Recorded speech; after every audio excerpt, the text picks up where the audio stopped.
Yeah, sure. Better. Because this is a cardioid, so that was a good choice. I thought so. All right, we'll go with that. I think that's enough off axis from this. I agree. Leave it on. Leave it on. Sure. I'm gonna do this.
Check.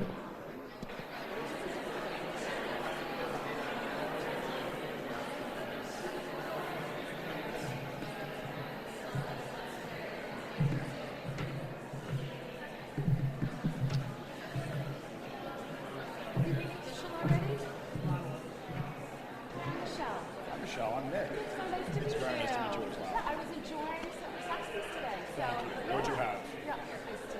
My favorite. Can't go wrong. I thought mancha is what everyone's go-to these days. Like I was like, maybe she should say mancha.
Good evening and welcome to the 10th Annual Penn State Prime Branding Panel. We are so grateful you could join us for this special milestone event. For those of you who haven't met me yet, my name is Federica Ro, and I have the privilege of serving as the president of the Penn State Prime, as well as being a senior marketing student here at SMEO. Prime was founded over 10 years ago by Bailey Loja, Grace Desjardins, and Casey Frobisher, alongside Gus Colangelo and his consulting course. Since then, 10 executive boards have carried on their vision, working hard to create opportunities like tonight's branding panel. I am proud to continue that legacy with this year's board. About 7 months ago, the Prime Executive Board and I began brainstorming ideas for this event.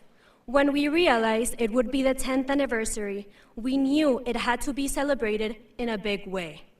We drafted a proposal, shared it with Timmy and Professor Coupland, and from that moment on, we've been working every single week to bring this vision to life. This evening, you'll hear from our incredible panelists, guided by our moderator, Timmy Gard. Afterwards, we'll open the floor for questions, so please write those questions down. To conclude the night, we'll enjoy a reception where you'll have the chance to connect further with the panelists. Before we begin, a quick note of housekeeping. We will be sharing the attendance code as well as some QR code for feedback. So please make sure to look at those in the future. And now, it is my honor to introduce Corey Phelps, the John and Karen Arnold Dean of the SMEO College of Business, who will share a few opening remarks. All right, good evening, everyone. How's everybody doing tonight? Anybody here this morning for the AI panel that we had? Raise your hand if you were here. We have a few people that were here this morning. So I'm having a bit of a deja vu moment. I was up here once before. It's my second time. Luckily, I'm not sitting where these folks are sitting. There's a reason that I'm not sitting where they're sitting.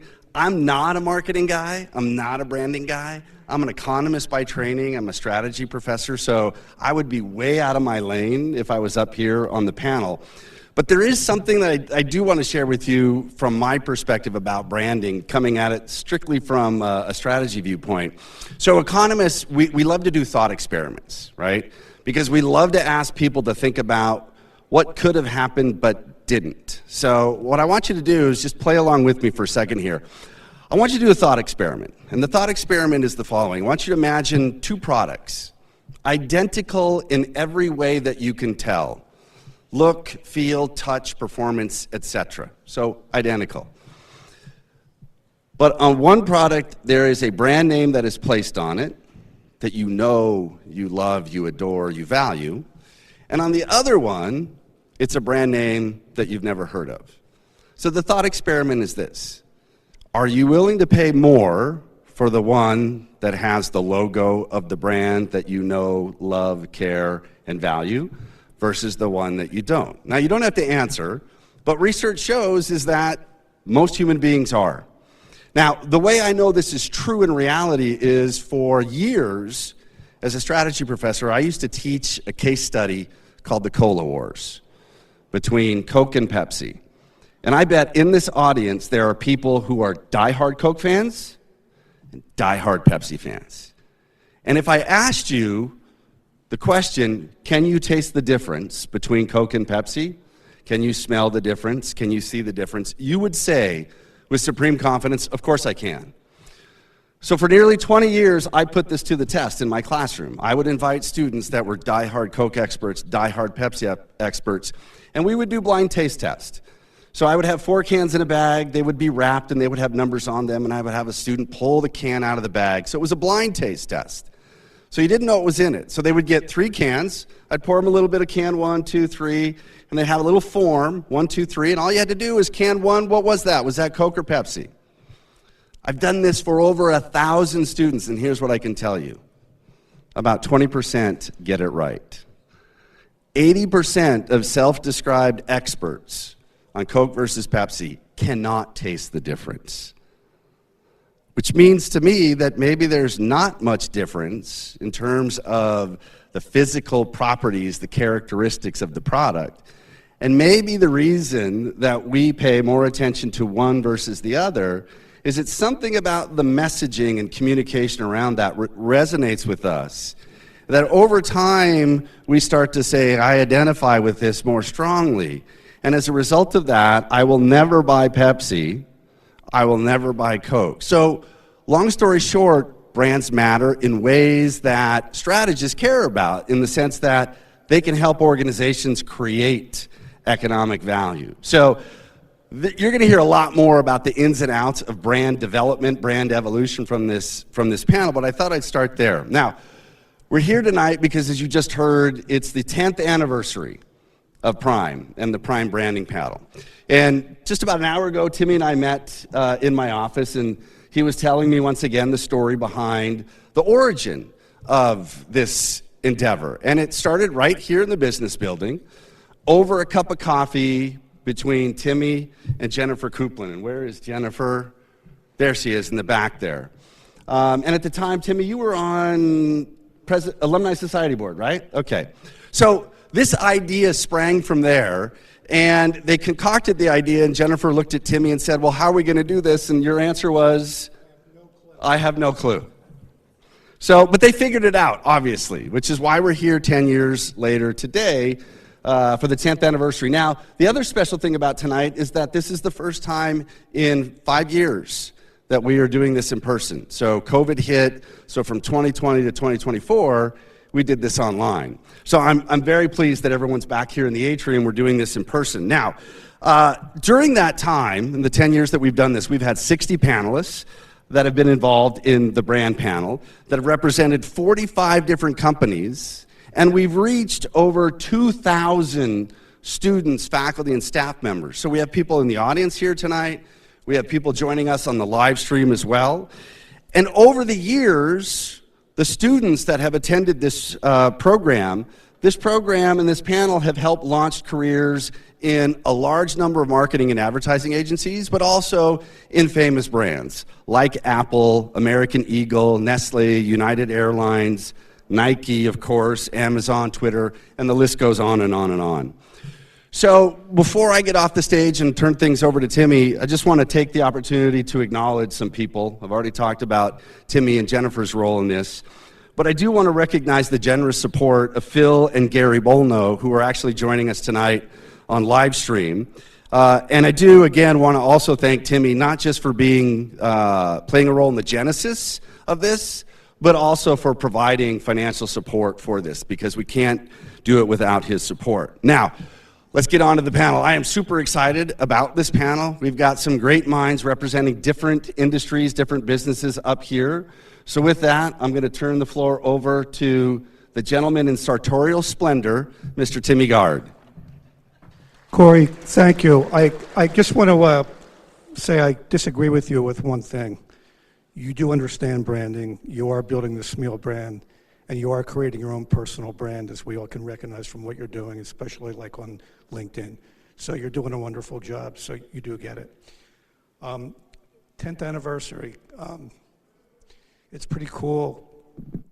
If you see the photo that the Prime Group put up of all the faces, it's kind of remarkable. And the group worked really hard, and I really want to thank Federica as the president, and Paika, and Abasola, and Caitlin, and Tess, and Emily, Kara, and Lila. And also Kelsey Wertz, if you're here. Are you here? Can you stand up if you're here? Watching live. She was the very first Prime president 10 years ago, and she did a wonderful job.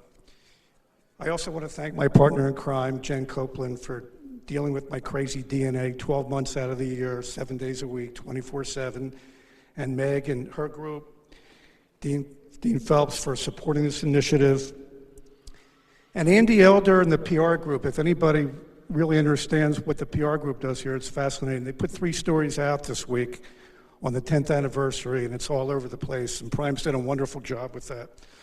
And Adam and Nick, for your gracious support for providing beverages and the like and the food tonight.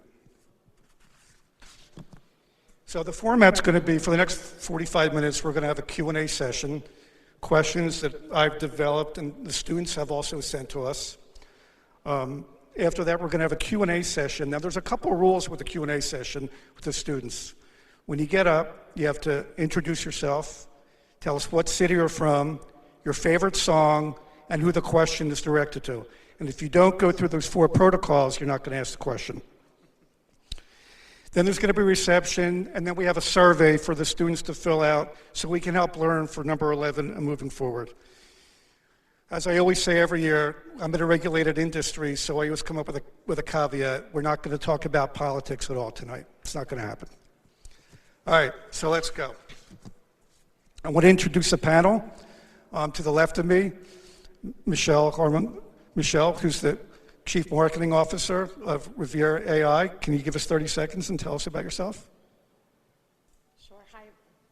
Push the I'm on. Okay, I'm on. Sorry about that. Lovely to meet you all. I'm a New York City girl. I've lived in New York since I graduated, basically from Penn State. I have worked across sports, entertainment, and media. And the last few years have been Chief Marketing Officer for a couple different companies. Some of them you would know, AccuWeather, Sponsor United in the sports and entertainment space, and now working more in AI with a company in brand management, as well as sports talent valuation. So if you're interested in those, happy to chat with you afterwards. Thank you. Angel? Yes, good evening, everyone. I graduated from Penn State 2007. It's a little eerie being in this building. I was here when it was brand new. It still looks fantastic, so they've done a great job keeping it in good shape. I am originally from New Jersey, still there. I work in New York City. I've been with L'Oreal for about a little over 4 years, and my role there is as AVP, the head of programmatic media. And especially with any nice marketing title, it has a nice snazzy ring to it, so I really like that for myself. But it's a pleasure to be here, and I look forward to talking more. Thanks, pal. Adam. Thanks, Timmy. My name is Adam Klosky. I'm the Vice President of Marketing at Red Bull. I've actually been with Red Bull for 18 years. I started when I was a student here as a junior. I got a student position, and I parlayed that into a lot of different roles. I lived in a lot of different places, but currently Vice President for the Northeast region. So based out of our meatpacking office in Manhattan, and born and raised in Pittsburgh. So now I'm in Jersey with Angel, but born and raised in Pittsburgh. Thank you. And Nick. Good evening. My name is Nick Bayer. I'm the founder and CEO of Saxby's, you guys may be familiar with right here. I'm also Timmy's neighbor. We live in the same building in Center City, so I can only imagine what you're dealing with, Jen, 24/7, 365, and preparing for this panel. You're an angel. It's an honor for me to be here. I've participated in a few of these over the last 10 years. Really briefly on Zaxby's. So we're really an education company disguised as a coffee company. Our mission is to make life better by empowering and supporting the next generation of leaders and entrepreneurs through experiential learning. So like this cafe here, which is run by 60 undergraduates from Penn State, who manage their peers, a global supply chain, their entire marketing plans, and the P&L, they're leveraging this amazing classroom experience, putting that into real life experiences, and then leveraging that into great careers, agnostic of industry or area of study. And so it's a point of pride for me. I'm a first-generation college student. My parents were teenagers when they had me. I always wanted to build a business that could make a difference in people's lives, and that's manifested through Zaxby's. Thanks, Nick. What's pretty cool is 3 out of the 4 panelists went to Smeal. Nick is kind of like proxied in because of his involvement. I probably couldn't get in. This is, either could I. I told that to Corey. And this is Nick's 5th panel. All right, let's go. 10 years, right? A lot of things happened in 10 years outside of world affairs, but we've had COVID. We've had new terms like influencers, omni-channel, programmatic, AI, meta, instant, apps. We've had a social media craze. We've had a flood of information coming from so many sources. And in the last 48 hours, we had an issue of freedom of speech. Nick, for the past 4 times you've been on Brand Panel, I've always asked you the first question. That's not going to happen today. Great. I'm cutting you a break. I'm going to ask the individual who introduced me to Jen Copeland many, many years ago, Michelle. I'm in trouble. What are some of the biggest changes you have seen in branding and marketing since 2015? B2B, B2C, B2BC, and personal branding. Okay. How long do we have? I think the biggest change is the speed of change. When I think about all the new things that Timmy just mentioned, you could probably pick something that's happening every week. And I would think about your classes and how your teachers are thinking about what they need to prepare you for and what I want my whole team to be prepared for, right? So to me, I would have to say AI, right? For right now, it's top of mind. I happen to be working with 2 companies in this area, and I think it's a great opportunity for all of us, but it also has some great challenges and some great issues we all have to figure out, both for a brand. And so I'll give you one little story for one of the companies I'm working for. Do you have a second? Go for it. Okay. So this company is called Revere AI. I think it's on my name tag today. But what's interesting about it is they're taking a look at how brands are showing up across all the large language models. So think about ChatGPT and Gemini and Llama, and think about how Smeal's showing up, right? What is its competitors? What category do you consider? Is it undergraduate? Is the MBA program? And what are the consumers, if you will, saying about that brand? The sentiment, what's purchase criteria, why you want to show up, right? So think about all this. It's used to be SEO or keywords a few weeks ago, and now it's about how you're showing up there. And so that influences your PR plan, your content management plan, your event strategy.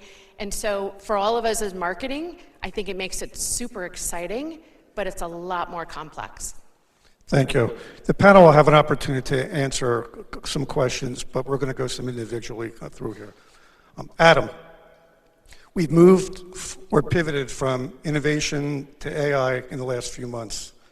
How has technology helped with engaging brand love, or as you told me last week, can love?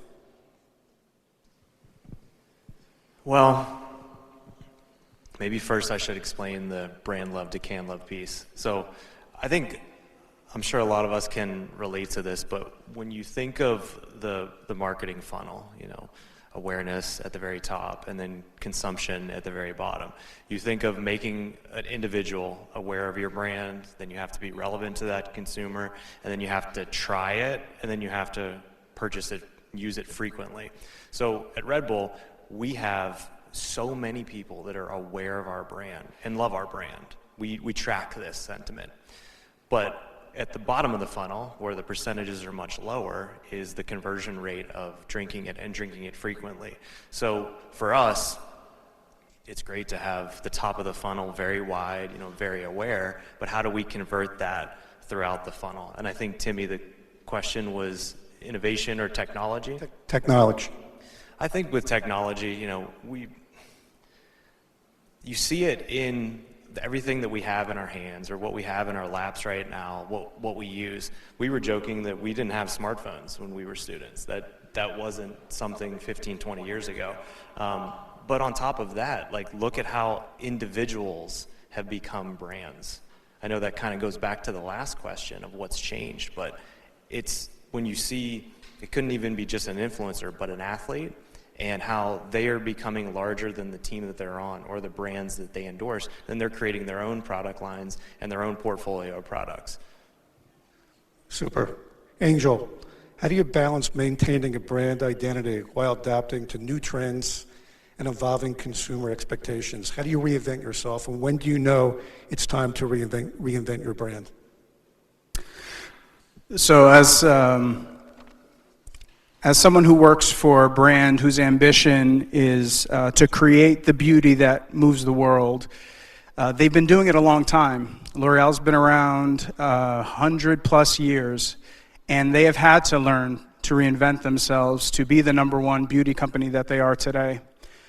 Part of the reason for that is they have a library of amazing brands that don't say L'Oreal in them, but over the years they've made a strategic effort, as many big companies do, to see who's winning out there and be able to adopt the things that they're seeing while also setting the right trends, bringing in the right talent. And I think part of what goes to the constant reinvention is, frankly, a humility. You need to be humble enough to acknowledge that you're not winning 100% of the time. There are times where you are losing. There are times where new brands are coming out and starting to steal market share. And you need to look at yourself in a mirror as a company and say, what are the things we could be doing better? And I'm glad to say that L'Oreal has done that for many, many years and continues to do that, and it's exciting to be a part of the change that's ongoing. Part of that is a bedrock of consumer insights, data that drives that. There is a data deluge now, more so than there's ever been, but it also constantly resets the baseline in a way that allows you the chance to win, in ways where maybe before you only had a few TV networks to be able to advertise with, and those who had the biggest budgets generally won. That's not the case anymore. And so companies like ours and many of the ones represented here are constantly having to have that humility perspective. Thank you. You set me up perfectly. You must have looked at my questions, because my next question is to Nick, and it's a line that I use. He or she who has the data is king or queen. How are you using data analytics and insights to measure brand success, and how do you measure the results? I always get a lot afraid. Easier than the questions I've asked you the past 4 times. Yeah, I'm sorry, Michelle, that you had to do the first. I pointed to Adam. Timmy has this many cards, and you have no idea what he's going to ask, so you are a brave soul. I'm learning a lot just listening to you guys, but I think for Saxby's and for any brand, as Corey said, I'm not a trained marketer or a trained brand guy. We fortunately have great marketers and branding folks at Saxby's, and I'm learning from them. But for us, we've realized that over time, people support authentic brands that they care about, that stand for something, and that they connect to, right? And so I know in my early years of entrepreneurship, I focused a lot on our competitors, too much. Like what they stood for, what they were doing, and we tried to adjust to them versus authentically being us and communicating that really well. A big change for us. I mean, we've been around for 19 years, but with the marketing team and the capabilities that we have, the data that we now have at Saxby's, we realize our big competitive difference is that we are for students, by students. So when you go in our cafes, you'll see that tagline. I couldn't believe how many times I would go into our cafes 2 years ago, 3 years ago, and people were like, I like Saxby's because the people are friendly. I like Saxby's because I like the matcha. They weren't telling us why they liked us in the most endemic, important, differentiating way, which is that we're an experiential learning business. It was a marketing issue. We were not communicating our point of differentiation. So we look at that a lot through social media, through Google, Google comments. Like, our team is tracking that, and I have reports every single Monday afternoon that I can click in and I can see per cafe what people are saying about us. And what I'm most excited to see is how much it has spiked, that people understand that we are a business that's for students and by students, right? So having social media, having this data at our fingertips, readily 24/7, real time, has been massively helpful to make sure that we're being who we actually are. Thank you. Just a few more questions before we move on to a leadership category. Michelle, what makes a brand admirable? What makes a brand admirable? For me, it's really about kind of the brand promise, if you will. So what's the experience you're seeing? How does the brand make you feel? I will tell you a quick story from my mother. Okay, she's in her 80s. She called me a couple weeks ago and she said, Michelle, I got this package in the mail. I'm like, okay. She's like, it was beautiful. She said it was this big box. I didn't know it was arriving. It was wrapped exquisitely. You have to know my mother. Mother's like not someone who would say this to me. She opened it up and it was a gift from American Express. She had been a client for 50 years and they sent her this gorgeous cashmere wool blanket, and it was wrapped, beautiful. And it had a letter thanking her for a business, and it had some old advertisements from American Express, like to kind of be nostalgic. She not only called me with this, when I went to visit her, she pulled it out to show it to me. That to me is something that's admirable. It's what made her feel, what that memories evoked, and that to me is like, if you can be so lucky to be the marketing person at that brand, you've striked like that special secret sauce. I also like when they like your people. Thank you. Angel, how do you go about creating brand personas when building your brand? We talked earlier about data, and I think that's an important source. And there's many different types of data to use. So part of it is really looking at some of the consumer feedback, the perception of the brand, while also, similar to what Nick was saying, the idea of also being true to what your brand stands for. Being able to marry the two, the insights to what you're hearing from the consumer, while also staying true to your own brand identity. And for many of the brands that L'Oreal has that have been around for years, being able to marry the two, there's a beautiful art and science to that when you are able to do that, you have a lot of longevity, and you have the ability to build relationships with consumers that might be your mother-in-law, all the way to all of you out here, and even I think of my own daughters who are maybe even going to be here one day, and to be able to like talk along the spectrum to any of those different consumers and be relatable. I think that's important. One other topic I'll bring up, and that brands really need to be tapped into, is the multiple layers of diversity. It's not just a homogenous group of people that you're always talking to. The ability to be personalized, for consumers to see themselves in your brand marketing is truly important. And that's why in some cases where brands don't get it right, you all will take to social media and let them know. And we've seen that. And we're very careful to make sure as a company to be very, very mindful of that and reflect the beautiful diversity of the people that are consuming our products every day. So I think that's also very important. You must have looked at my questions because you set me up on social media for Adam. Adam, storytelling plays a huge role in marketing. Is it really storytelling or story asking?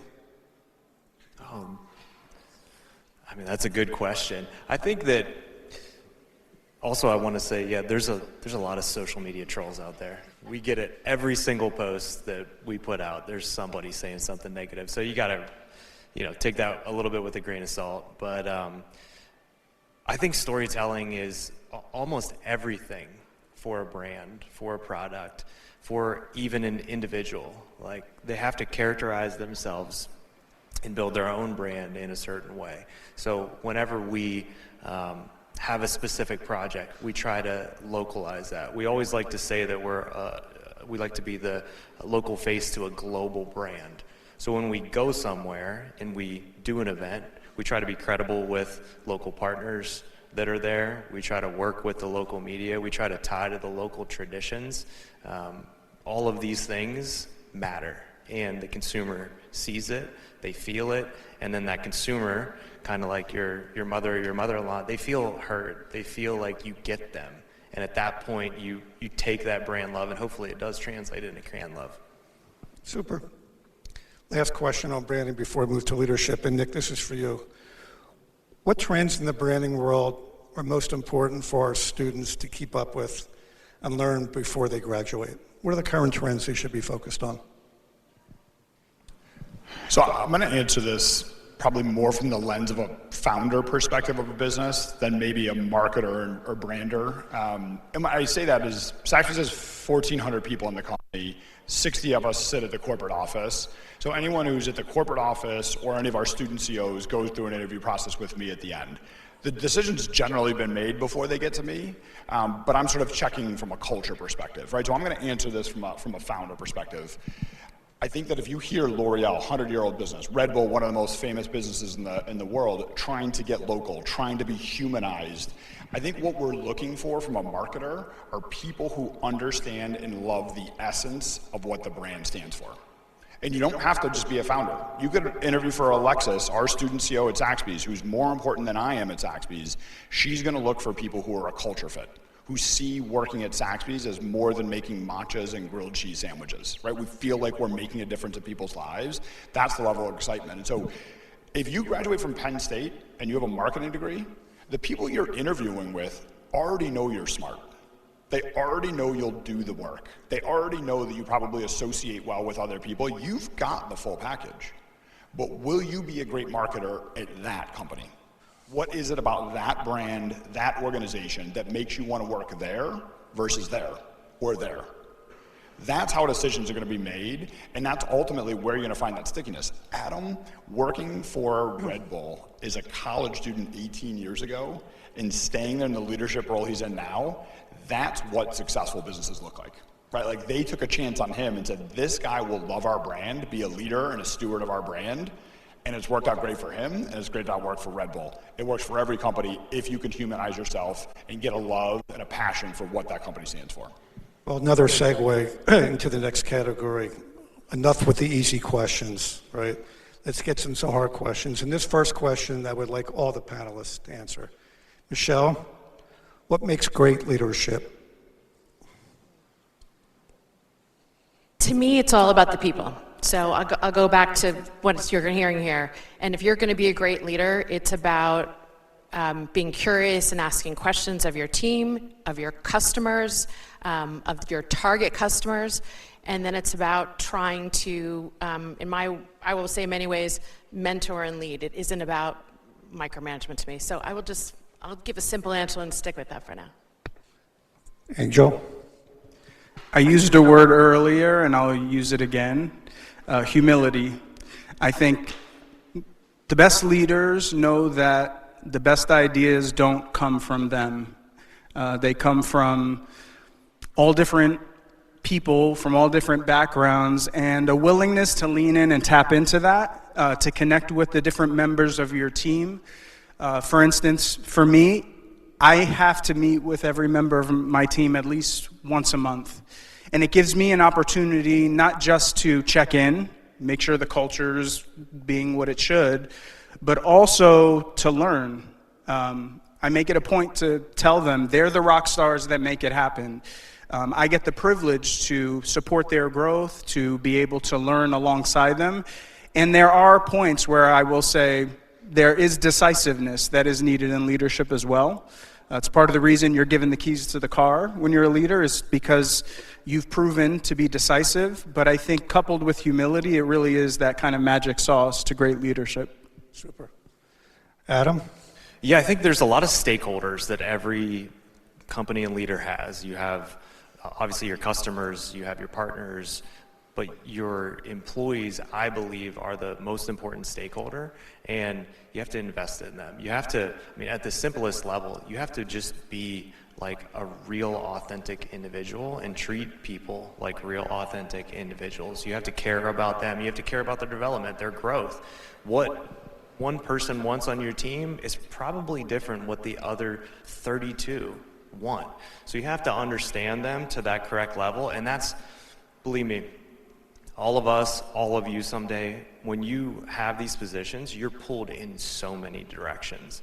But you have to make that time to understand your people to enough, because when somebody feels valued by their leader, they tend to be a much more engaged, stronger employee, and somebody that then hopefully becomes a good leader on your team in the future. Nick? Can I add briefly? I love this. I get this. This is the number one question I'm asked for, or asked by student CEOs interviewing at Taxes, is what makes a great leader? We're a leadership development company. We're creating the leaders and entrepreneurs of tomorrow. We're the finishing school to the classroom experience. So I love getting this question. Be a real humble, real person, be humble, be authentic and true to yourself. The one thing I would add is great leaders. If you look at someone like Corey, if you look at someone like Timmy and everyone who's sitting up here, it's not sexy, but consistency. Great leaders are incredibly consistent. You know when you have professors or teachers or parents or people you work for who have good days and bad days, and you show up saying, which person am I gonna get today? Those are not good people to work for. But if you can be consistent, and guess who controls their consistency? You do. You control whether you're consistent. You control whether you're on time, whether you have the right temperament and mentality to your people. And if you combine consistency with humility and authenticity, you're going to be a really, really great leader. Thank you. The next question is for everybody, but we're going to work in reverse order, so it's back to Nick again. Nick, looking back, what was the one most unexpected lesson you learned early in your career? I guess I'll build off of this, right? I made myself a CEO. I didn't earn it. I literally started a company, I called it Saxby's, and I made myself a name tag that said CEO. And I was somewhat young, I was 25 years old, and I thought, because I didn't do what you guys are doing as students, I didn't go to panels, I didn't listen to people tell their war stories and their mistakes, so I thought at 25, who I knew nothing about anything, I thought that because I bestowed CEO on myself, I needed to act like I knew everything. So I shudder to think how bad of a leader I was back then, because I had to pretend I knew everything. I think now I scare people who work at Saxby's, at how little I actually know. Like I've heard people say, they're like, Nick, I'm surprised you admit how many times you don't know anything. And I'm like, maybe I should admit that a little bit less. But I realize I hire a lot of really smart people at Saxby's who are experts, far smarter, far more capable and experienced than I am. So that was probably the biggest mistake I made as a leader, was not being humble and not realizing that I'm a servant leader there to serve leaders in the company who know what they're doing better than I do. Thank you. Adam? I actually remember a very vivid moment. So when I became a full-time employee at Red Bull, I was 22, and I had a team of 15. I had no idea how to manage people, and I'm the same age as them, essentially. So the program was running a little bit loose, and one of my kind of mentors at the company said, hey, Adam, people like rules. Give them rules. And what I've learned over the years is you could exchange the word rules with structure. People do need structure. They need direction. They need to be kind of put into a lane where they say, okay, if I do these things, I will reach the goal. And I try to give my team a lot of autonomy. I am absolutely not an advocate for micromanaging. I think that takes away from any good employee, but I do think you have to put the guardrails in place so that people can work within them and get to the goal on their own time. Boy, I would love to comment, but I'm just moderating. Angel? I'm going to take a little bit of a different spin on this, more of a personal perspective on a lesson that I learned. I'll just say, don't chase titles. And when I say titles, I mean like VP of this, senior manager of that, right? Certain sectors of the marketing space throw around titles, will give people titles left and right. What I would encourage you to do is think about what is the opportunity that's going to give you the chance to grow. Because sometimes it may mean you get knocked down in a title. But whatever you take that leap, that might be the big bet that helps you to grow and really propel you in the future. Case in point for me, when I was on the media agency side, I had sort of risen through the ranks and was a senior director, senior partner, blah, blah, blah. But the work that I was doing at that point was really starting to burn me out. And I also realized, similar to Nick, how little I really knew of what was happening with the clients, the people that were actually making the products that my company was helping to place ads, how little I really knew about their business, about the dynamics of true marketing. And I took a big bet, moved to a company, and went from senior director, senior partner to a lowly manager title. But I will say that move helped me really learn and grow in a way that I may not have if I had just stayed there being in an elevated role, because I will tell you, the higher you go from a title, the less willing some people are going to give you that chance to grow. So you need to almost take a bet on yourself sometimes and say, you know what, take a bet, take the plunge, don't just chase a title, but chase the opportunity that you think is going to be best for yourself, give you a chance to grow, and give you the chance to learn. Great advice. Before I ask Michelle, sometimes I go off course. I'm going to respond to that. It can be very lonely at the top sometimes. Okay, Michelle, what's the unexpected lesson? That could be a whole topic. Yes. But I would say the phone doesn't ring by itself. And what I mean by that for all of you, even though you could say the phone doesn't text you by itself, we could make it something more relevant. When I was first started working, I had kind of a sales biz dev role, and we didn't really have a marketing department. And we'd sold in this big idea to an advertiser, which happened to be Maytag, and it was a concert tour with Kenny Chesney. Anyone like Kenny Chesney? Okay, me too. I didn't like country music at the time, but I do now. So I sold it in, and I can tell you that funny story, but the kicker was when we were ready to start organizing this, it was a 7-city tour, we didn't really have a marketing department. So I just started organizing it. And so I literally shifted my job to do this full time, and I almost had no choice. This was my client. But what I realized is, boy, I really enjoyed marketing more than the sales. I also was on the front line of doing it. And if I waited for someone to say, oh, Michelle, would you like to do this? Crickets. They wouldn't have sent me to that. They would have found someone else. So I stepped in and did it, ended up running 7 cities. I was actually recruited because the first event was so successful, which I can't believe. They wanted me to take over another tour. Needless to say, I didn't do that. I stayed in marketing. But you've got to say, if you want to do it, raise your hand, ask to be involved, take on an extra project, make that phone call. Super. Let's move on to a really important category that we have. Folks here are looking to build their career in career advice and development. And Meg and Jen, no disrespect to you, no disrespect on the question that I'm going to ask, but we'll start with Michelle. It's for all of you. What advice can you give these students that they will not learn in class? What advice would you like to have when you were here?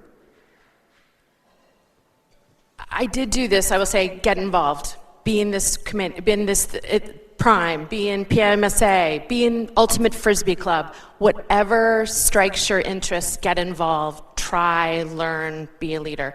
So that to me is my number one advice for you. The other thing I would say, which I was afraid to do at that time, or didn't do it as much, network. That is how you will find your job. That's how you will find your next job. that is fine. You'll find your next opportunity. And I'm not saying switch companies. It could be working for one of these companies and you get to move to a new role. But always be learning and always be thinking that way. Angel, you're thinking. I am. It's going to be hard to top that. I would build on the networking point because I think it's very important. Yes, you could come hat in hand asking for a job, but also knowing that is the motivation. You want a good job, you want to be able to be successful. Come to a networking opportunity, maybe even practice right after this with us. Tell us what you're doing. Come to it with a case study or an example of how you've actually led, how you've taken initiative, how you've been consistent. Talk to us about the things you're learning and what sparks your interest. Yes, definitely ask us questions, definitely learn, but also contribute. I think that's important with networking because a lot of times it may come off as a one-way street where you're expecting to get something from us, but at the same time, we have a lot to learn from you, and coming with something in hand is a lot better of a conversation than coming sort of hat in hand, if that makes sense. Go, Adam.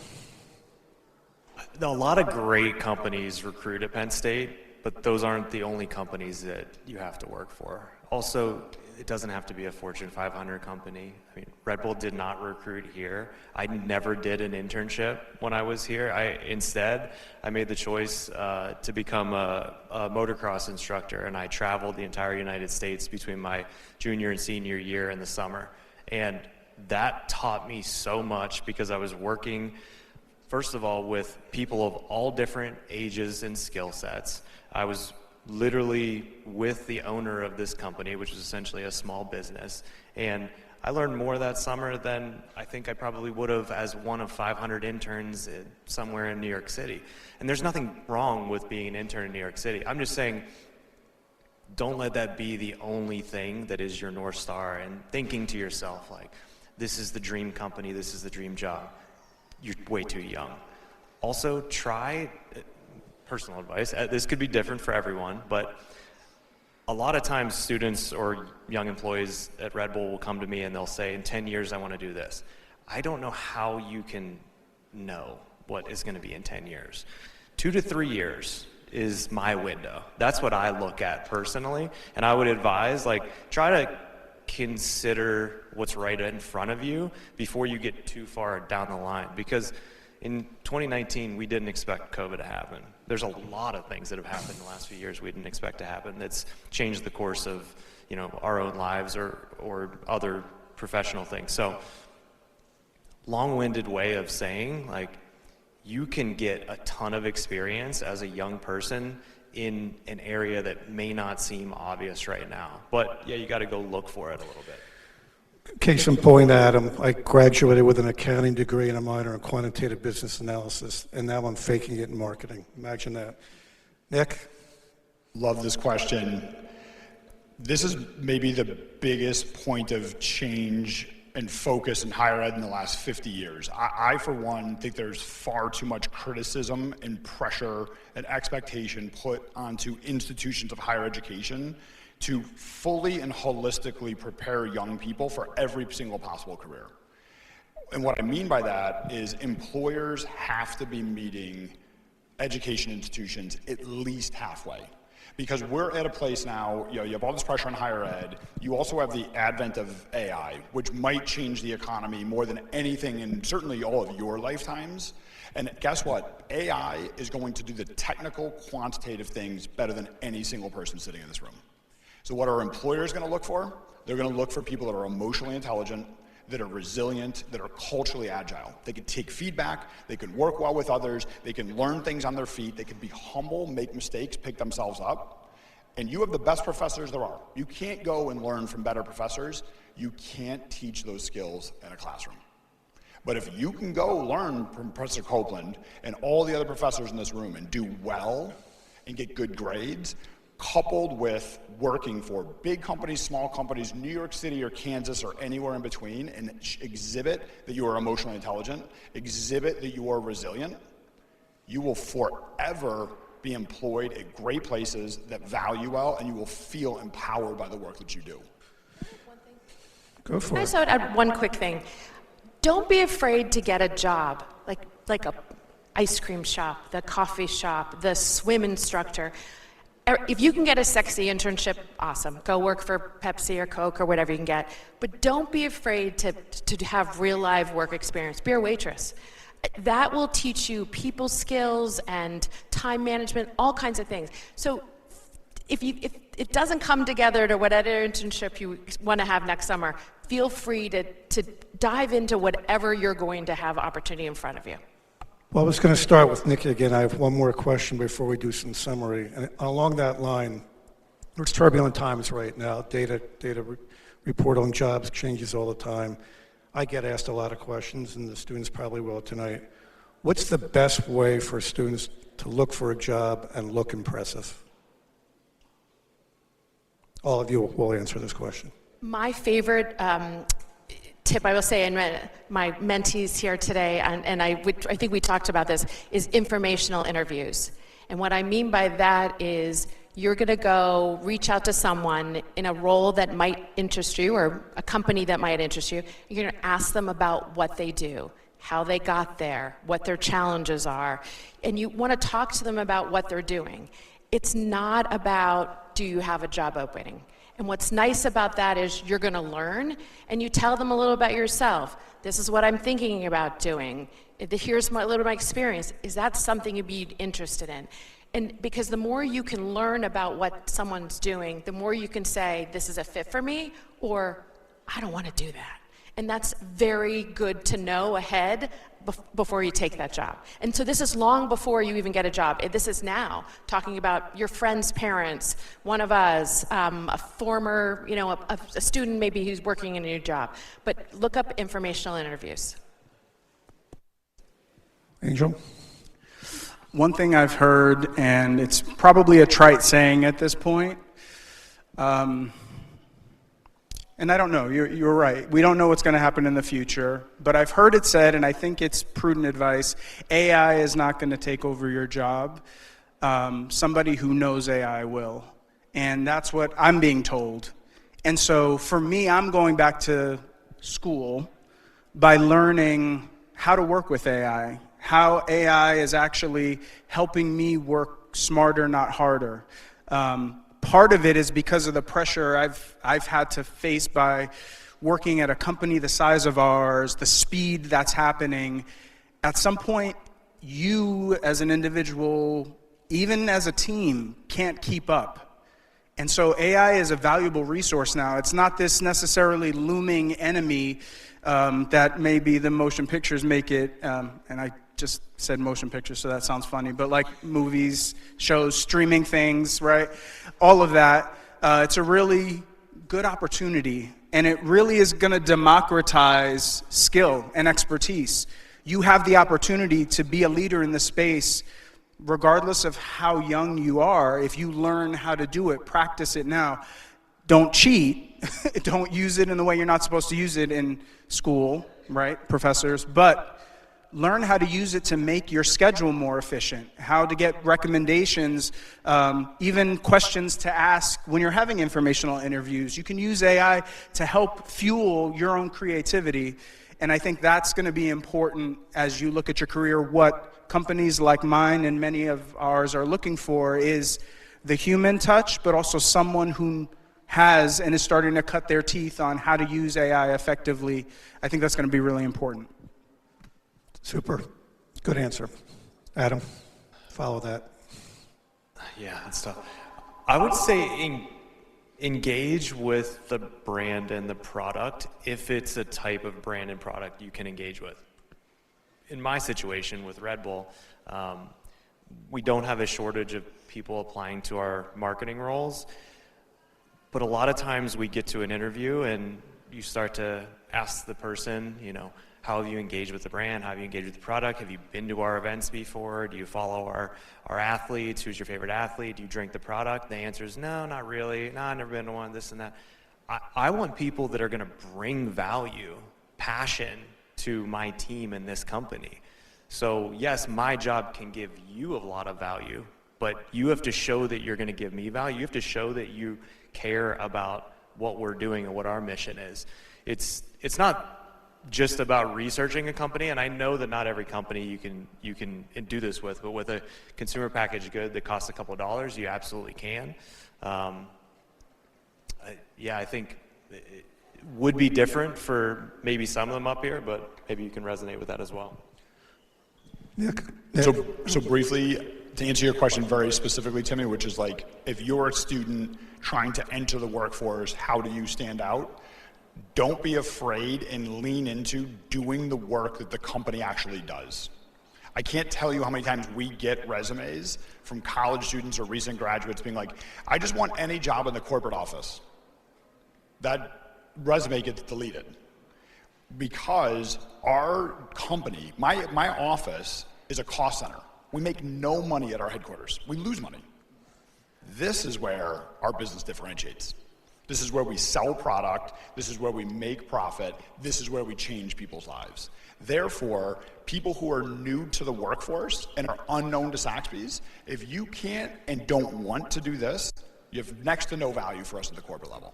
So every single person at Saxby's, we have an entire team of PhDs in our company, right? So they went to school, great schools, got a PhD, were in the classroom, one of the most illustrious jobs you can get. They now work at Saxby's.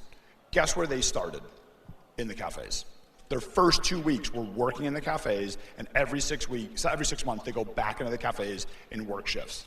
So the people who are willing to sling the cans, the people who are willing, you'll hear this in pharmaceuticals, carry the bag, go into doctor's offices, they rise up and they get to the top positions because that job is not too low for them. It's the essence of the difference of what that company means.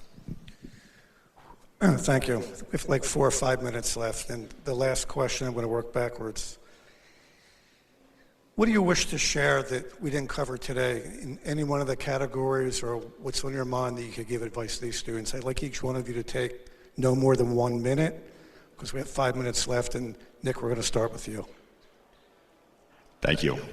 I think I've shared everything I know at this point, Timmy. But the one thing I'd like to share, I'd just like to reiterate sort of the central theme of what I said and what I sort of just finished on right there is companies want people, probably always, but I'm not a business historian. I understand today companies want employees, they want team members who care about what the business stands for. Consumers are buying from businesses that they care about, so the people who are working in those companies should care even more than the consumers. Right, so spraying and praying, just throwing out your resume to a lot of places, great companies can see that. They can see right through it. But Federica is here somewhere. I think she had an amazing internship with TikTok this summer. I could only imagine, I wish I could sit in that interview process with you. I could only imagine how hard it is to get an internship at TikTok. Everyone wants an internship at TikTok. But she, I'm sure, stood out in that interview process of how she knew the product, how they could count on her, how she was reliable, resilient, smart. She has Penn State SMEAL on her resume. That's what the great companies are looking for, is people who embody and love and will make a difference in their companies. You held to the time a little bit. Adam? There's 2 things that I look for when I'm identifying talent, and one is strong character, the other is tolerance for effort. And I think this generation, like you all and others your age, there's kind of like a stigma right now that like young people don't want to work. I don't believe that. Obviously no one at Penn State falls into that, I know, but tolerance for effort is a real thing. And when I speak to my team, I kind of go after 3 things that any leader could have a huge list. But what I say to my team is be an owner, be adaptable, and be a great teammate. If you do those 3 things, everything else should fall into place. You have to own your work. I want people to be accountable. I want them to be responsible for those things. Obviously, The world changes, life changes, projects change.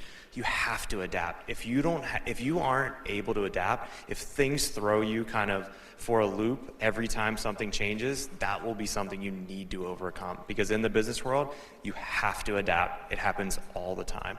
And then last, just be a great teammate. Because why would you want to work somewhere with teammates that wouldn't help you? Help your teammate. Reach across the aisle, reach across the desk, make relationships, support them. They'll support you. That's the culture that you want to work in. Great answer. Angel? At L'Oreal, we talk about bringing your authentic self to work.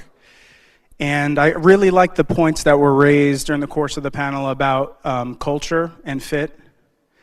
And part of what I think is really important for that is be your authentic self. Really understand what truly matters to you, what's most important, and lead with that. Don't hide it, because you can maybe interview really well, get your foot in the door, and make a mess because you didn't lead with your authentic self. So for instance, for me, one thing that's very important is my spiritual growth. I lead with that. I don't hide it and put it in the closet. I lead with that because it's important that my team knows where I'm coming from, what's driving some of my thinking. So I think that's an important thing for you all to think as you're, tempted to put the face on or the mask on in an interview, or as you're considering internship. Don't do that. Really learn, grow. What's important to you now may not be important to you later, but lead with that. And the second thing is mental health. That's another thing I didn't hear talked about when I was in school here in class. It's very important.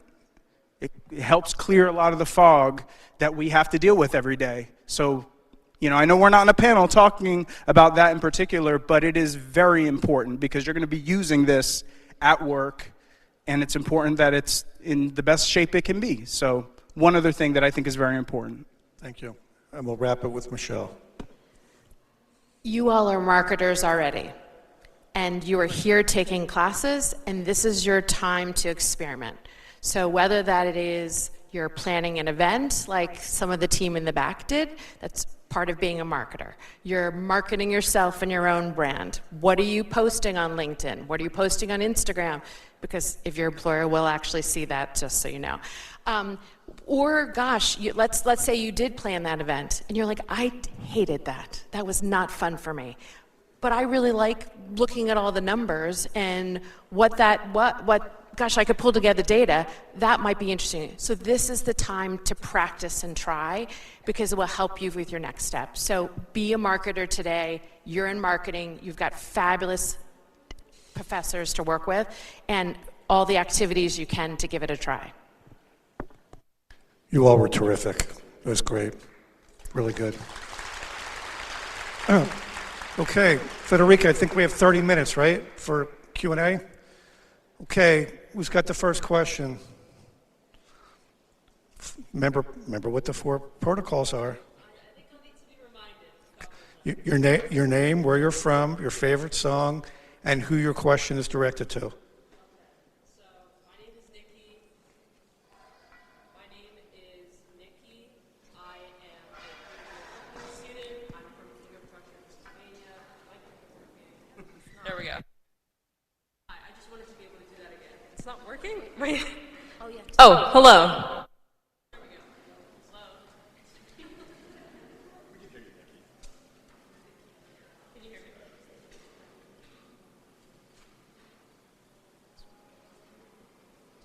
Hi, my name is Nikki. I am a third-year marketing student from King of Prussia, Pennsylvania.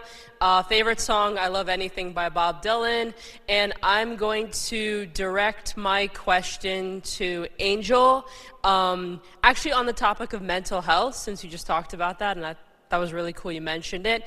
Do you have a specific practice that you implement to maintain a healthy work-life balance? That's it, yeah. So there's no secret sauce. For everybody, I think it's different. And so whatever works for me may not work for you. I'll just preface it by saying that. I'll also preface it by saying I'm still learning. This is an area I'm still growing in. I think there's certain aspects of like mindfulness and moments, really being present, that are very important. Learning a lot from my wife about that, and and I think especially the cool blessing in disguise that work can be is that it's a pressure cooker that forces you to either sink or swim. And those that thrive find those tools to be able to do that throughout the day. One thing for me, I try to religiously every day at like noon take my hour lunch. They're paying me to do that. Take it, right? Take that moment to breathe, eat, whatever. That's important. So that's another aspect. I think therapy is important, and so that is something else that's important to me as well. I think it helps, and it's something that's good to do before there's just an emergency to do it. It's good as it's almost like medicine or exercise. Better to do it, as like growth versus like, whoa, when something bad happens, it's still good, but yeah, just something there. Work-life balance is really hard, and I try to work on that still every day. It's a very good point. Next question. Okay.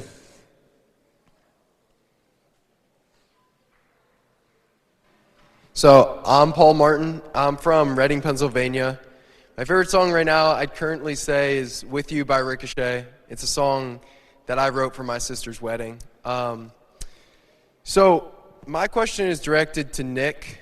As like an entrepreneur myself, YouTuber, content creator, artist, writing my own music, what is the best way to go about recruiting people to help you achieve your vision?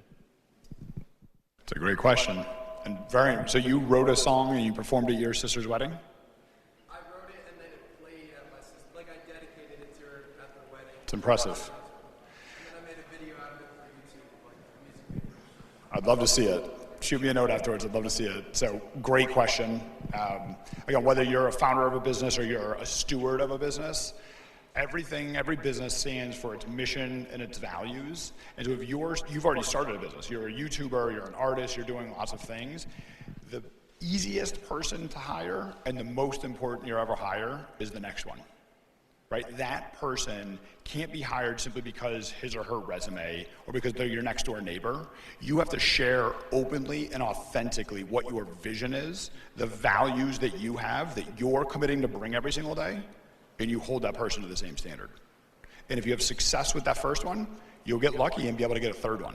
If you fail with that second one, you may never get that opportunity again. You have to share openly about what your values are, what it is you're accomplishing for, because ultimately people work for people. They don't work for organizations, right? They want to know that they're working for a good person who's motivated, who's gonna do things the right way, and you will stay with them or they will follow them to other careers. You have the opportunity right now to share openly. Be honest with yourself, be honest with the people who want to join your entity or your organization, and I can't wait to see what comes from it. Thank you. Next question.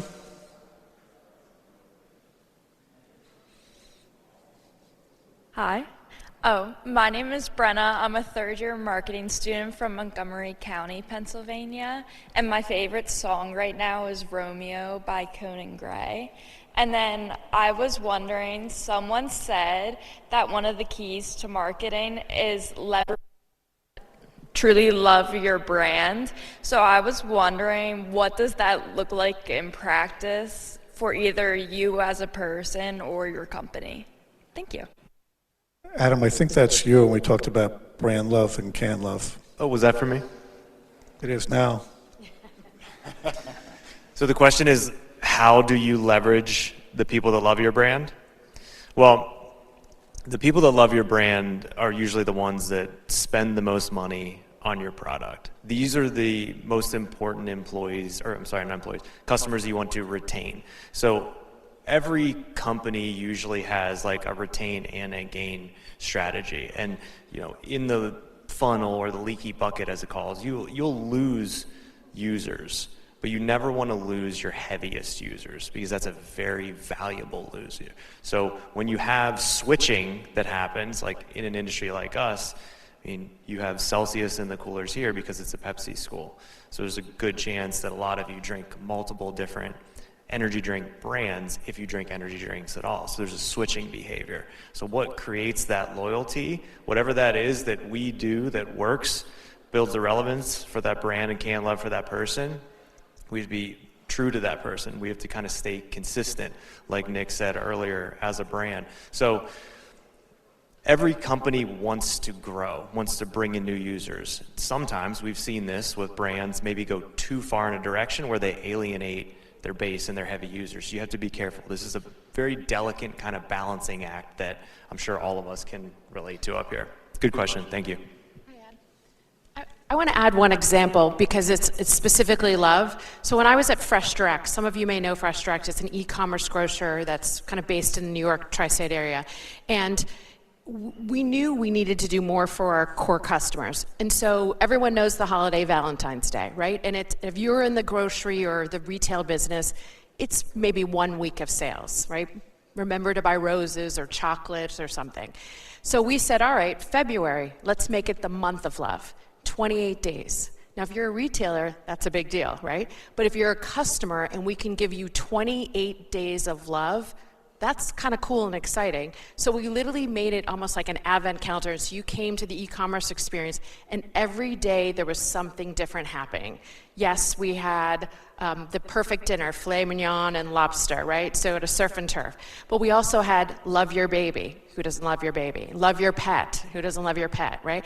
And so we made it be fun. We even sent our customers love notes in their grocery delivery.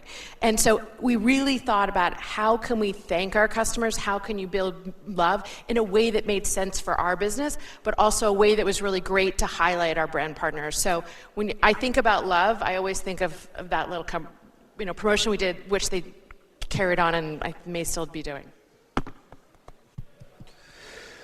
Next question. Okay.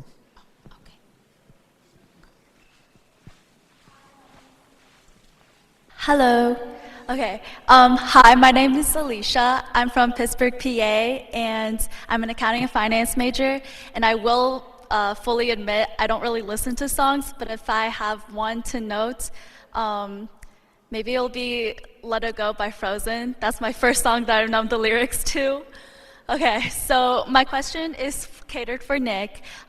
You heavily emphasized humility as part of your leadership. So at what point or how do you balance humility while building trust for your employees and clients or customers? Yeah, great question. And I'm like you, I am a music idiot. Like I barely know anything. I've known almost none of the songs that have been mentioned so far, so I can feel you on that. With humility, I mean, I think, the first is, Saks is not a huge company, right? But 1,400 people, 35 different campuses that we're on. I think the first thing is to be present. Like I don't have an office, right? If you go to my office, I sit out in the open or I sit in a conference room every once in a while, and I spend as much of my time, probably 30% of my time in our cafes meeting our team members, right? So I think the first thing is to be present, right? Get out of the office, get out of like your silo or wherever it is that you think you belong as a leader, so get out there. The second thing is to like share your story, right? I love doing this. I'm honored to have done this for the 5th time, right? To go and humanize my business and to hear what my clients or my customers might be thinking, my future employees might be thinking. Like, I think this is a really, really important thing. And then to create a culture where this is the standard, right? I didn't know to write a mission statement or to write values. We ran Saxby's for 5 years. I had someone pull me aside saying, you have something special in your business, but if you don't define it, create a foundation around it, it will just sort of fall apart. Every company has a culture, and if you don't think you have one, you have a bad one. And so he helped me formalize our mission and core values. And I remember the thing he said is, if you as the CEO, if you as the leader, and this is Nick as the CEO of Saxby's, or Alexis, the CEO of Saxby's Penn State, if you don't live and breathe the mission core values 24/7, 365, nobody else will. Right? So it's like, well, we might as well write values that I believe in, that I hope I can hold myself to every single day, And here we are many, many years later, and I walk into these cafes, people are like, you must be having sleepless nights because you've got 18 to 22-year-olds running their own $1 million business, managing 60 of their peers in the middle of their business building. I'm like, I sleep like a baby.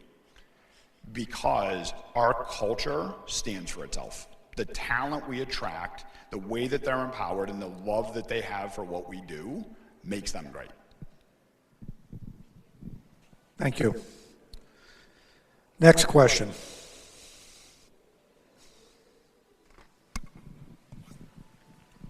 Second row down here. 2 second rows. Hi, I'm Mary. I'm currently a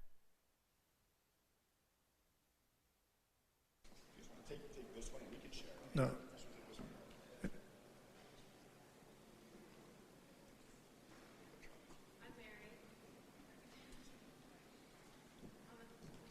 Mary, here you go. Thank you. I'm a third-year marketing student. I'm from Wilmington, Delaware, and my favorite song is Neon by John Mayer.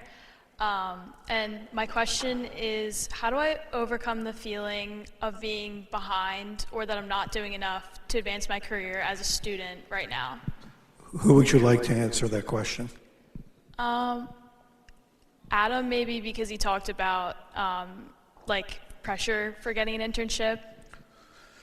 Do you feel this way because you're comparing yourself to your peers here at Penn State? A little bit, yeah, at times. My advice would be focus on yourself. You know, think about what you have that is going to set yourself apart. It doesn't have to be GPA. It doesn't have to be the school name either. Everyone's going to have that in this room. But where you want to go, what have you done to engage with that environment, that thing? I had a conversation a couple of years ago with a student, and they talked about wanting to be in sports marketing at Red Bull one day. And I asked them, I said, what have you done in that world? Like, what makes you somebody that I would want to put on my team? They told me that they liked surfing. And I said to them, I said, where do you live? They lived in New Jersey. I said, are you a part of anything out there? And she said, I don't think that anything exists. And I said, go start it. Go start something. It doesn't matter if there's 4 of you out there surfing. Just start something, create it. That's what I want to talk about in an interview. That's the only thing that I'll look at, because really, for me, maybe hold your ears, admin team, GPA doesn't matter for me. Even the school you went to doesn't matter. Even the major usually doesn't really matter. We have engineers as marketers right now. I look for what that person does, what value they can bring, and how in that moment, that half an hour, 1 hour, 90 minutes that I have to speak with them, what's different about them? So don't be stressed. I know all of you here have the same school, like a very similar looking diploma, but I'm sure there's things that'll set you apart. Mary, if I could just add as well, I think you're halfway to winning the battle by being this honest. Every single person in here is feeling the same thing. Like, I'm getting major deja vu right now, hearing you ask that question. When I was your age, a long time ago, A, I felt that way, and B, I wasn't brave enough to do what you just did. And then the second thing is, you can't win a race that you don't know you're running. Be honest with yourself, put the earmuffs on, literally or figuratively, and figure out what it is that you want to do, what makes you happy and excites you and makes your heart race, and compare yourself to yourself and how you're doing on that plan, not anybody else. Be honest with yourself and win that race. Thank you. And I'm happy to continue the conversation as well if you want to keep doing it after this and forever. Thank you. Okay, I think we have time for 1 or 2 more questions. I think we had a question in a sec. Here we go. Hello, my name is Peter. I'm from China. My favorite song right now is Streetcar by Daniel Caesar. That's the one song that sort of eased the pain of a lot of nights that get me through days and nights.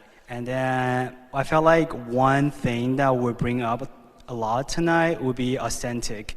And I have this question for Adam that how to be someone who is like authentic, and then for someone who is not so much like a team player who is a bit shy, how do you sort of train yourself into someone who is more authentic and then open-minded or like willing to talk yourself with your coworkers or peers? That's such a good question. I'm going to give a little bit of an answer, but then I'm going to give it to Angel because he was talking, he mentioned a lot of really good things earlier on this, so I think he's a expert at this area. Maybe even some of us up here, we may seem like extroverts. I am not an extrovert. I am absolutely introverted if I had to pick binary one or the other.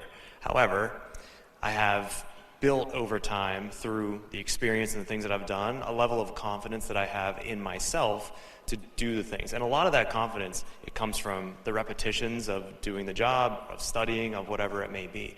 So I look at it as I'm only going to put myself in a situation where I'm going to be confident that I can maybe not win, but at least perform at the level that I'm going to be happy of.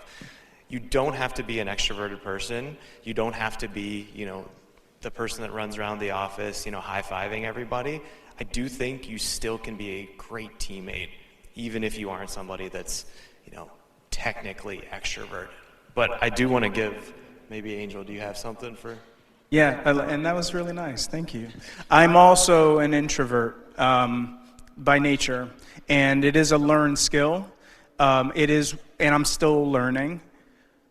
One of the things that this institution affords you, in addition to a great education, is the ability to build relationships and community with people from all over the world, right? That, I can tell you fairly unequivocally, is one of the biggest things I learned here that has contributed to my success. I'm still reaping the benefits of being treasurer, president of the National Hispanic Business Society or Association years ago, because I learned how to work with people toward an endeavor, doing a Dress for Success event for the first time. I had never done that before. I was working with people that were from all over the country and working with them towards something. And this wasn't just passing an economics class or an accounting class, but it was learning how to talk to people. And that is something that's important to practice.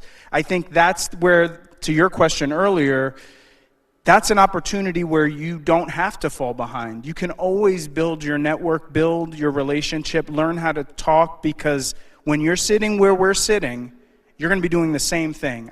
Or at least I think so. I know we don't know what's going to happen in 10 years. Maybe I'm talking to AI, but I'm pretty sure you're still going to be talking to people about AI. And so knowing how to do that with different personalities, different backgrounds, especially for a company like L'Oreal, which is a global company, it's crucial. Absolutely crucial. Super. Okay, one more question. Who wants to wrap it? Oh, God, we have 3 more. Okay. We have time, Federica, for a couple more questions? No? Yes? 2 more. Hello. Hi, my name's Abby Roniger Alarcon, and I'm from Atlanta, Georgia, and my favorite song right now is Karma Police by Radiohead.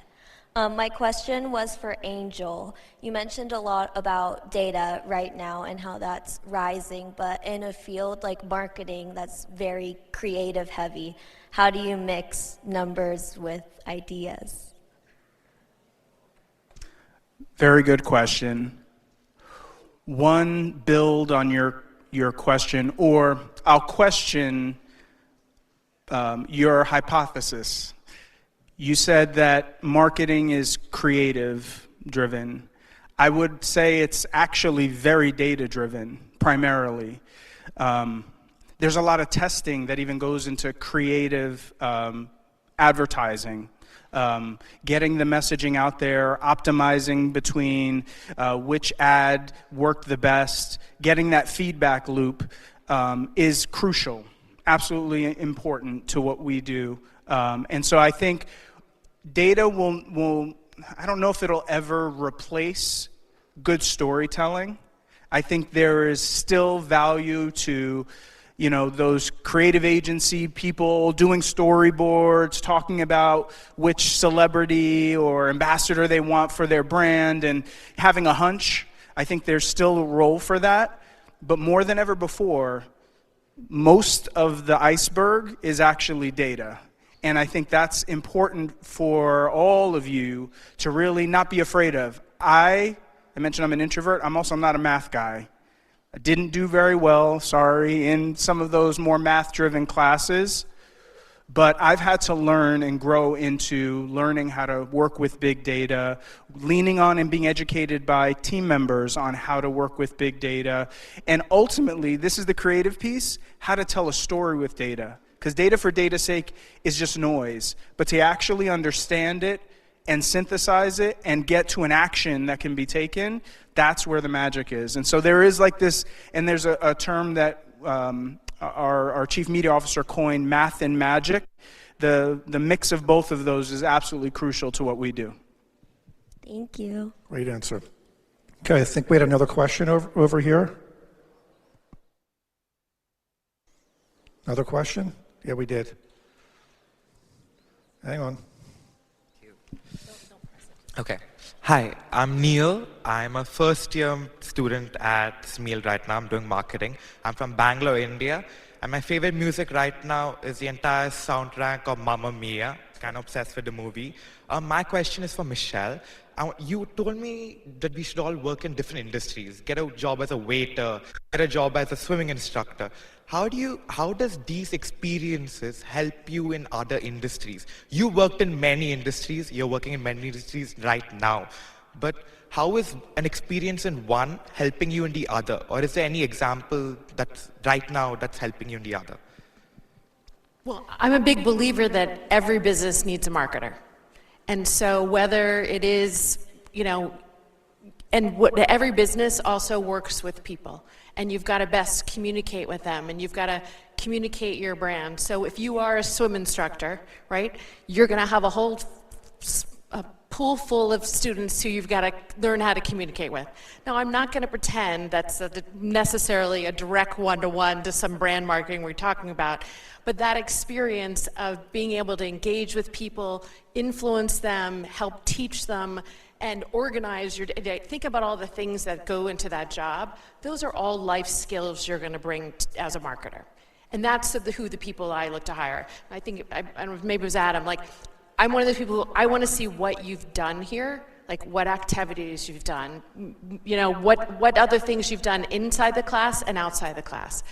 I'm thrilled if you have a 4.0, but in reality, I'm happy if you can communicate with me and figure a way to be curious and ask questions. You don't have to be an expert or an extrovert.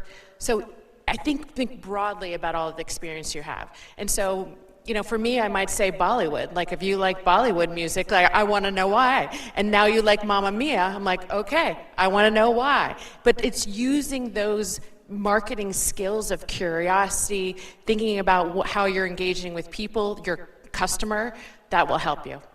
I just want to build on that. Using the swimming illustration or lifeguard illustration, how do you respond in an emergency? That is an interview question you may actually get, and it'll be like, really, an emergency in marketing? Yes, yes, they happen.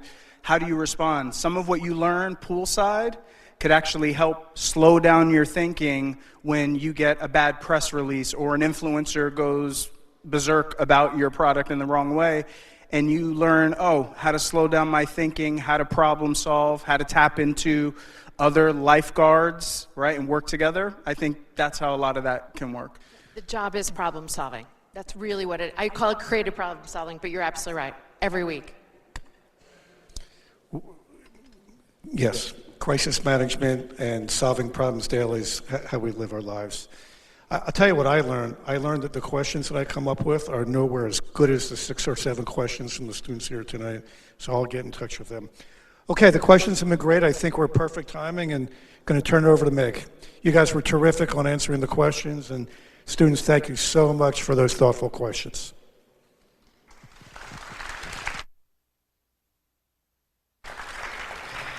Well, and I wanted to to say thank you to all of you. My name is Meg Malloy. I'm the chair of the marketing department. I am very grateful you are all here and so engaged. I also wanted to give a special thanks to Timmy, Michelle, Angel, Adam, and Nick. Sorry, had to do that. They have provided you with an enormous amount of insights about what the future of branding looks like and also how to be best prepared for it. So with that, I am going to also offer some extra thank yous.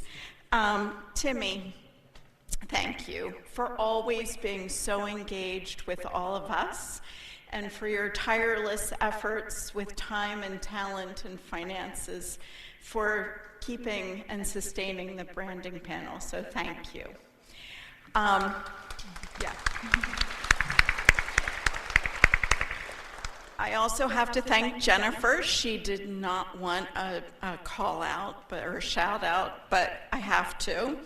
Dr. Coupland has been so tirelessly devoted to the entire Prime endeavor, from the conception to the student organization to creating a class and having that becoming part of our permanent curriculum. So thank you to you. I also wanted to thank Phil and Gary Bolno for their financial support of tonight's event, and hopefully that will continue into the future. And I also wanted to thank Red Bull, Saxby's, and L'Oreal for all of their product that is around us. So thank you very much. And with that, I will invite you to join us for refreshments. I also have to thank the entire Prime team. So this includes Federica, Paikia, Abisola, Caitlin, Tess, Emily, Kara, and Lila, and they are now going to pass out some thank you gifts.